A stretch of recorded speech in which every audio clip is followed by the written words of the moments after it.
No mês de janeiro de 2024, um homem que não tinha movimento nas pernas e nos braços recebeu um implante dentro do cérebro. É um chip menor que uma moeda, com mais de 1000 fios extremamente finos e microscópicos, conectados diretamente aos seus neurônios. E apenas algumas semanas depois, esse homem já estava jogando videogame, navegando em sites na internet e fazendo publicações nas redes sociais. E ele fez tudo isso sem precisar mover um único músculo do corpo. Usou apenas os pensamentos. Se você acha que isso já parece assustador, então espere um pouco mais, porque o que foi anunciado agora este ano muda completamente a situação. A Neuralink, que é a empresa do bilionário Elon Musk, confirmou que vai iniciar a produção em massa desses chips cerebrais. Isso mesmo, não é mais apenas um teste ou um experimento isolado. Agora é uma linha de produção industrial. E há um detalhe ainda mais sério. A cirurgia para colocar esse chip no cérebro será feita quase totalmente por robôs. Não haverá mão humana no processo. Será uma máquina abrindo o crânio, uma máquina inserindo os fios no tecido cerebral e uma máquina fechando tudo sozinha. E o que mais me impressiona é que o mundo inteiro está achando isso muito interessante. Mas as pessoas não estão percebendo alguns pontos que eu vou trazer aqui neste vídeo. A Neuralink foi apresentada ao público como uma solução para quem sofre de paralisia severa, lesões na medula espinhal ou doenças como esclerose lateral amiotrófica. E a verdade é que os primeiros pacientes, que já somam mais de 12 pessoas ao redor do mundo, tiveram excelentes resultados. Pessoas que não conseguiam mover nada do pescoço para baixo, de repente, passaram a controlar o mouse do computador apenas com o poder do pensamento. A Neuralink, de Elon Musk, por outro lado, usa um chip no cérebro para que a pessoa consiga controlar coisas mesmo sem recuperar os nervos. Eu fiz um vídeo inteiro falando sobre essa cientista e seu grande impacto, e vou deixar aqui no final para você assistir. Mas existe uma pergunta simples que ninguém está fazendo. Se o objetivo da empresa de Elon Musk é apenas ajudar pessoas com tetraplegia, por que eles querem fabricar isso para toda a humanidade? Eu fui buscar uma resposta e confesso a você, fiquei assustado. Irmãos, eu sei que investimentos como esse, que ultrapassam 650 milhões de dólares, não são feitos para atender apenas algumas pessoas, mas ao mesmo tempo entendi que há algo sendo preparado nos bastidores. E o próprio Elon Musk já disse publicamente qual é a sua intenção final. Ele quer, na verdade, potencializar a mente de pessoas saudáveis. Isso mesmo. O plano não é tratar doenças, mas melhorar o cérebro humano. O objetivo é aumentar a capacidade de armazenar memórias, a velocidade de processamento e a facilidade de aprendizado. Eles querem fundir o cérebro humano com a inteligência artificial. E foi o próprio Elon Musk quem disse essas palavras. Agora, pare e pense comigo. Se essa tecnologia continuar avançando no ritmo atual, e já está avançando muito rápido, em poucos anos veremos uma divisão muito clara na humanidade. De um lado estarão aqueles que têm o chip, do outro, aqueles que não têm. Os que têm o chip poderão processar informações mais rapidamente, aprender novos assuntos em menos tempo e competir muito melhor no mercado de trabalho, pois terão acesso a recursos que uma pessoa natural simplesmente não consegue alcançar. E os que não tiverem o chip, essas pessoas ficarão para trás e serão consideradas ultrapassadas. E isso não acontecerá por falta de inteligência, mas por falta dessa tecnologia. Especialistas que estudam ética na biologia, a chamada bioética, já estão dando um nome para isso: desigualdade cognitiva. É um novo tipo de divisão na sociedade que não separa apenas ricos e pobres pelo dinheiro, mas pela capacidade cerebral aumentada artificialmente. E a situação não para por aí. Existe uma pergunta que poucos estão fazendo, mas que pode tirar o sono de qualquer um. Pense comigo. Se há um chip dentro do seu cérebro conectado aos seus neurônios e lendo o que você pensa em tempo real, quem tem acesso a esses dados? Onde essas informações são armazenadas? E o que pode acontecer se alguém invadir, se alguém hackear esse sistema? Não estou falando aqui de teorias ou suposições. Especialistas em segurança digital já alertaram que um chip cerebral hackeado não coloca apenas seus dados em risco, pode possivelmente manipular o estado mental de uma pessoa. E isso está sendo discutido agora mesmo em revistas sérias sobre tecnologia e comportamento humano.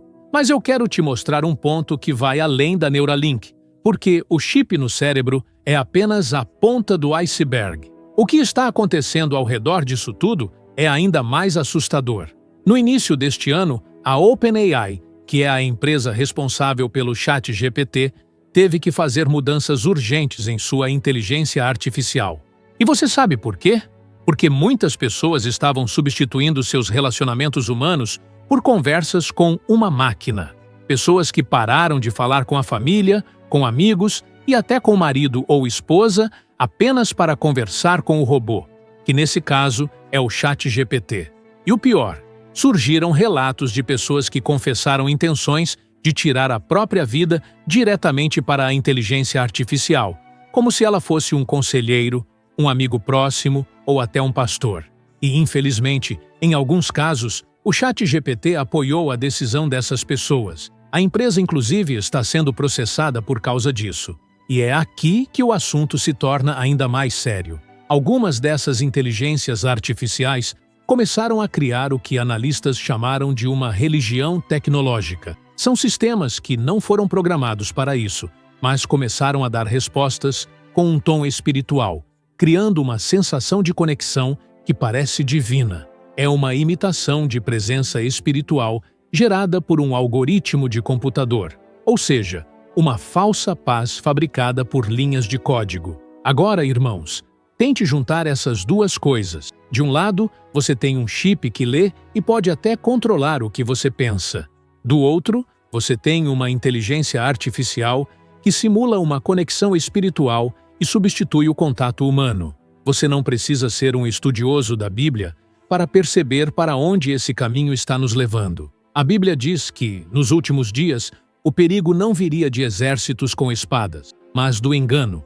A palavra de Deus fala de algo tão sofisticado que, se possível, enganaria até os escolhidos. O apóstolo Paulo alertou em 2 Timóteo, capítulo 4, que nos últimos dias as pessoas se afastariam da verdade para acreditar em fábulas e mentiras.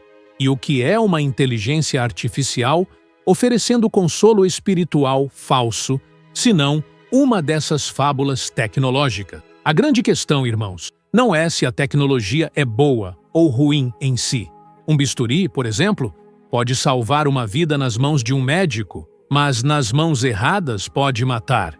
Então a pergunta é: quem vai controlar o que entra na sua mente quando esse chip for instalado? Quem vai decidir o que é uma melhoria e o que é uma mudança na sua personalidade? Quem pode garantir que o que você está pensando ainda é você, e não uma sugestão colocada ali por um sistema que você não autorizou? Quando o profeta Daniel descreveu o sistema final que dominaria o mundo, ele falou de algo completamente diferente de todos os reinos anteriores. E a diferença não seria pelo poder das armas, mas pela capacidade de controlar as pessoas, uma forma de dominação que nenhum império do passado conseguiu alcançar. Por exemplo, nenhum imperador de Roma foi capaz de ler o que seus súditos pensavam. Nenhum ditador do século passado conseguiu entrar no cérebro de uma nação inteira. Mas agora, pela primeira vez na história da humanidade, a tecnologia para fazer isso já existe. E não é mais teoria. É um produto com data para chegar ao mercado. E há um detalhe que quase ninguém percebeu nas notícias. A empresa de Elon Musk, Neuralink, escolheu não registrar seus testes clínicos naquele banco de dados público que praticamente todas as pesquisas médicas sérias utilizam, o site clinicaltrials.gov. Esse site é uma referência global em transparência, em estudos com seres humanos, e especialistas em ética criticaram essa decisão porque sem esse registro não há como verificar os resultados de forma independente. E as informações que chegam até nós vêm apenas de publicações na própria rede social de Elon Musk e de declarações dele. Não vêm de revistas científicas revisadas por outros cientistas. E estamos falando de um projeto que afeta diretamente o cérebro humano. Além disso, a empresa tem um histórico de testes em animais, que inclusive levou a uma investigação governamental. Macacos que receberam os implantes tiveram problemas muito graves, e alguns acabaram morrendo. Grupos de defesa dos animais acusaram a empresa de acelerar os testes de forma perigosa. A Neuralink afirmou que melhorou seus procedimentos, mas os registros desses problemas ainda existem. E agora, com a cirurgia sendo feita totalmente por robôs, existe a promessa de que tudo será mais rápido e com menos falhas. Mas, irmãos, pensem bem. E se um desses fios se soltar? Sim, isso já aconteceu com o primeiro paciente, que perdeu parte das funções do chip quando os eletrodos se soltaram do tecido cerebral. E quem é responsável nesse caso? É o robô? É a empresa? Ou é o paciente que assinou o termo? O primeiro paciente da Neuralink, chamado Noland Arbog, passou exatamente por esse problema. Os fios recuaram, saíram do lugar, e isso reduziu o número de sensores que estavam funcionando, e a empresa resolveu o problema com uma atualização de software. Agora preste atenção nisso. Eles corrigiram um defeito no cérebro de um homem usando apenas uma atualização de sistema, como se estivessem atualizando um aplicativo no seu celular. Mas, nesse caso, o dispositivo é um cérebro humano. Irmãos, o mundo está entrando em uma era em que a separação entre homem e máquina deixará de ser física e passará a ser neurológica. Veja o que a Bíblia diz em Apocalipse, capítulo 13, versículos 16 e 17. Diz que todos, pequenos e grandes, ricos e pobres, livres e escravos, receberiam uma marca na mão direita ou na testa, para que ninguém pudesse comprar ou vender, a não ser aquele que tivesse a marca. Irmãos, não estou dizendo que o chip da Neuralink é a marca da besta. O que estou dizendo é que, pela primeira vez na história, o tipo de tecnologia necessário para que essa profecia se cumpra não apenas existe, mas já está entrando em produção em massa global. E isso deveria, no mínimo, fazer cada um de nós parar e refletir. Irmãos, o tempo de se preparar espiritualmente não é quando esse sistema já estiver pronto e funcionando. O tempo é agora. Enquanto você ainda pode escolher, enquanto sua mente ainda pertence somente a você. Então responda aqui nos comentários. Você deixaria alguém colocar um chip no seu cérebro? Você acha que a humanidade vai aceitar isso normalmente ou haverá grande resistência? Deixe aqui nos comentários.